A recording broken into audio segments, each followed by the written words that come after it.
The Great Steel Strike of 1919. How steel affected coal production in early 20th century Appalachia and consequently created a shift in rural farm life and career opportunities for the McGregor family. By Amber Keener, March 8, 2017, for History 300 Historical Methodology. The McGregor family immigrated to North America around the year 1770.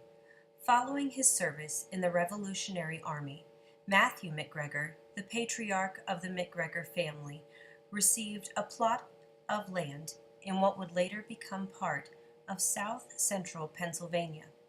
This region would remain a home to his descendants for generations to come.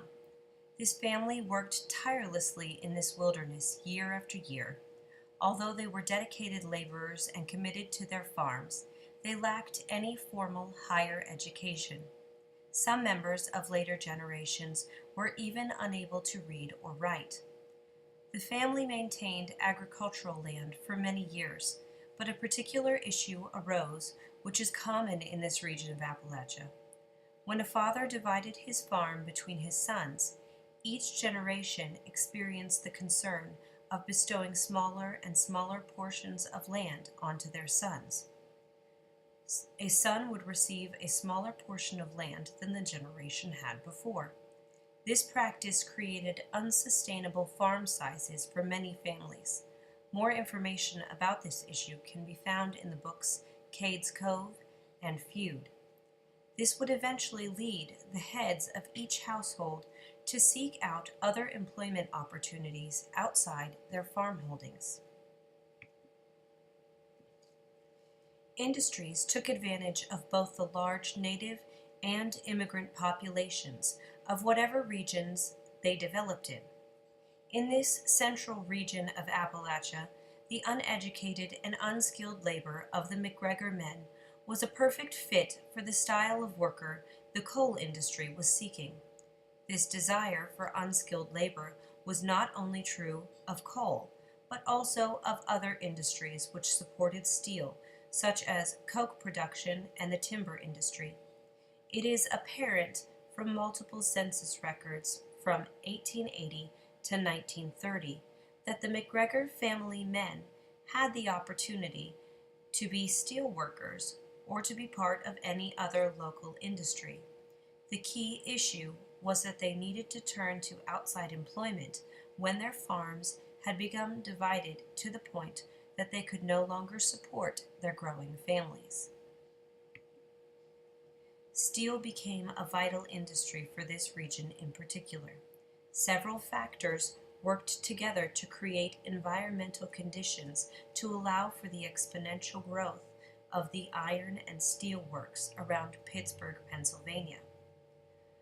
First and foremost, the geography was quite favorable, with deep navigable rivers to transport goods and natural coal deposits in the surrounding counties. The presence of these large coal seams confirms that this was an ideal location for steel production. The railroads also crossed through Pittsburgh, which would be a contributing factor to the success of the various industries. This region had been an area settled originally by Irish and German immigrants because the landscapes were reminiscent of their homelands. Yet more and more nationalities began to settle in the region. Some chose this area because of the expansive opportunities within the manual labor forces of these industries. Factory work was quick, sure money, with which single young men could become established within the community or fund further travel into the interior of the continent. This would become significant to the breaking of the strike in 1919. Steel was subsequently a major industry for Pennsylvania. Other supporting industries such as coal, timber, and the railroad were dependent on the health and vitality of the steel industry for their continued growth and success. This would become clear in the years of expansion, such as during World War I, and when production was reduced due to the end of the war. Coal was an important component in the process of creating steel.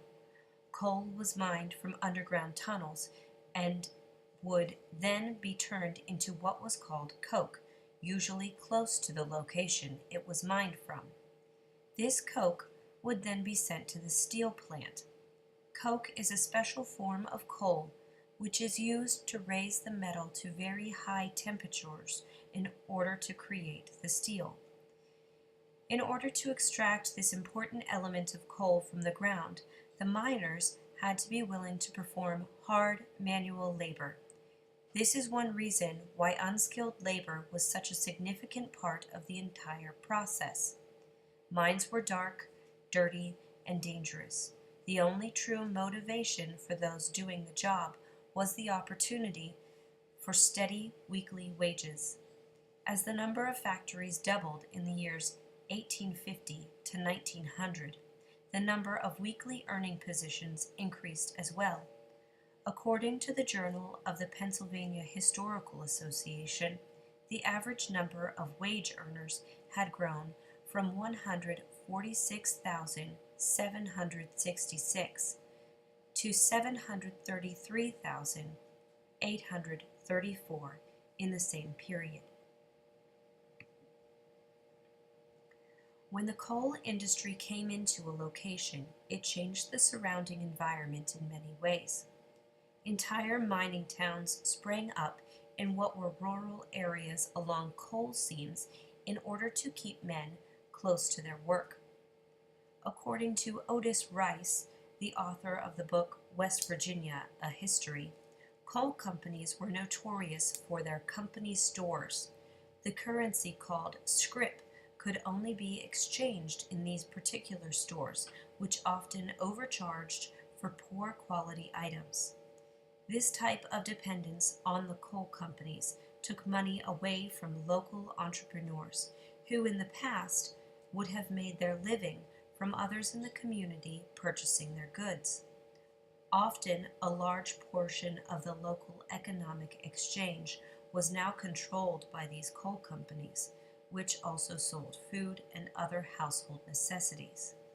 This change in labor and consumption created a shift in the communities. When men began working for the mines, this also reduced the time which they were available to work their land in order to grow some of their own produce. Wives of these miners were less depended upon to create their own clothing, bedding, and household supplies because of the availability of those items from the company store. This shift changed the entire dynamic of both the community and the family. Dependence on coal companies began to undermine the independent and internally sustainable farms and farming communities which many in Appalachia had been accustomed to. Steel and coal experienced a golden age during World War I. The railroad, coal, and steel industries in Pennsylvania may each be said to have reached all-time maximum output under stimulation of wartime demand. This is according to the Pennsylvania Historical and Museum Commission. Some would even say that Pittsburgh, Pennsylvania won the war. Raw materials are often a strong force during wartime, and World War I was no different.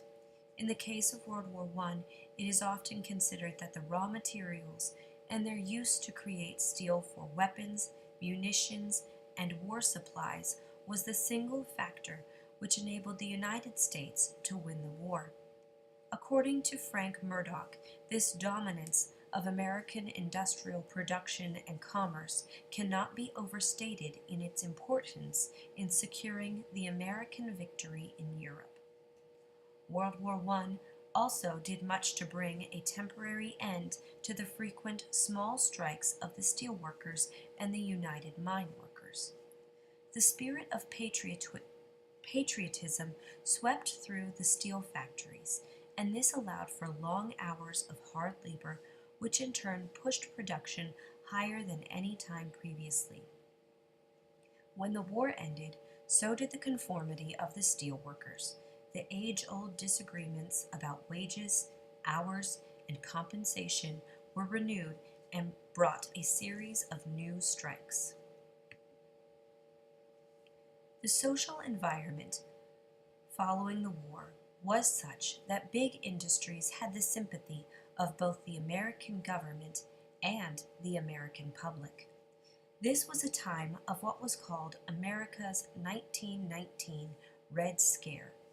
Newspapers exaggerated the role of radicals within organized strikes of the unions. Journalists, sometimes funded by big business, worked to undermine the goals of union organizers. The call for a more balanced working environment was considered by many in the press to be fake motivation for the union organizers, who they believed were truly seeking to further a Bolshevik communist agenda. This view is expounded upon in Matthew Pressman's article entitled Black and White and Red All Over. The countrywide fear of a transition toward Bolshevism created an environment in which the unions stood very little chance of success in their bid for better working conditions in 1919. This strike was significant in American history, not for the reasons the strike occurred, but rather because of the solidarity shown among the striking workers themselves and the negative response by both the government and the public. Many of those who went on strike were immigrants, and the level of commitment to the strike was remarkable. The strike began for the same reasons so many others had. Workers sought higher wages after the end of World War I.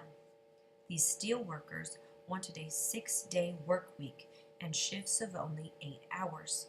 They also sought to have more freedom in their ability to organize for collective bargaining without retaliation from the big industry leaders. There is some speculation that the unions were fired up because of the murder of a union organizer named Fanny Sellens. It is true that her death was used as motivation for the strike, which took place just a few weeks later. However, this was not the reasoning behind the strike itself. The sole purpose of the strike was not to gain justice or revenge for her death, but rather to achieve those ends which the unions had been working toward for months. The steel strike of 1919 developed in this environment of turmoil which followed the close of World War I. Production of weapons and other equipment, which had soared during wartime, fell sharply. This affected not only steel, but other supporting industries as well. When the National Committee to Organize Iron and Steel Workers called for the strike, other industrial workers were supportive of the action against big industry. The strike centered around Cambria Steel Company in Johnstown, Pennsylvania. Plans for this strike had been in place for much of the year 1919. Since April 1919, there had been demonstrations which displayed solidarity between steel, coal, and rail workers, which was only a foreshadowing of the magnitude of the strike which hit September 22, 1919. Even in the days leading up to the date chosen, there were many on both sides working to avoid the strike altogether. But, as the Harrisburg Telegraph reported on September 18, 1919, their last and only hope is to strike, and now the employees declare that they will cease work on next Monday morning until such time as the corporation will meet their representatives in conference for the purpose of establishing humane and reasonable methods of dealing with the very vital problems which affect their lives, their homes, and their future. The initial wave of the strike was tremendously successful. According to Erwin Marcus, virtually the entire labor force of Johnstown honored the strike call on September 22nd. Not only the steelworkers observed the strike, but two railway workers' organizations also refused to work for the factory, as well as nearly 2,000 local coal miners. This strong show of solidarity with other industries effectively stopped major production. Yet the strike was short-lived for a number of reasons. This strike of steelworkers in Johnstown, Pennsylvania, caused a quick succession of other strikes within supporting industries' labor forces. The McGregor family worked not far from where the strike was taking place, and it had a major impact on their work and lives. There were several men within the McGregor family who worked at a mine near Mount Braddock in Percy, Pennsylvania. This coal mine created coal and coke for the furnaces that went cold during the Johnstown strikes. Yet it was not long before it became evident that the strike would ultimately fail. There were many reasons for the failure of this strike. The use of violence, both private police and the government military, against those on strike was a strong motivator to end the strike. Also, according to the American Journal of Sociology, the use of strike breakers was quite significant. The importation of black labor during the strike varied substantially by city and was most prominent in breaking the strike in the Pittsburgh area. The anti-union sentiment of the government and the general population was another significant factor which contributed to bringing about the end of this strike. The perceived and advertised connection of unions with Bolshevism created an even stronger public opinion against union activities. Unions took a severe blow following this devastating strike. The steel strike of 1919 set future strikes on a path to failure because of the strong negative public opinion. This had a direct impact on the McGregors when they later participated in the coal strikes of 1919. Any move by unions to gain better working conditions and a living wage were met with government opposition and a lack of public support. Robert K. Murray claims that this environment had a significant impact not only on future strikes, but also on the immediate future of labor. Subsequently to its bitter defeat in the steel strike and in the famous coal strike which followed, labor lapsed into the doldrums, hinting that this government protection against unions may have aided in some part to the onset of the Great Depression. This protection for big business by government took away the opportunity of free market for wages. Some economists, such as Lee Ohanian, theorized that this lack of support for union organizers aided in creating the depth of the Great Depression. For the McGregor family, this created an environment which motivated them to change their careers. William McGregor left the coal industry, which his family had been in for 3 generations. His decision to leave may have been due to the volatile environment created by frequent strikes and the low wages. He was fortunate enough to get a position as a store clerk, and this shifted future opportunities for the family away from mining. His son, William H. McGregor, would return after World War II and take up a sales clerk position just as his father had.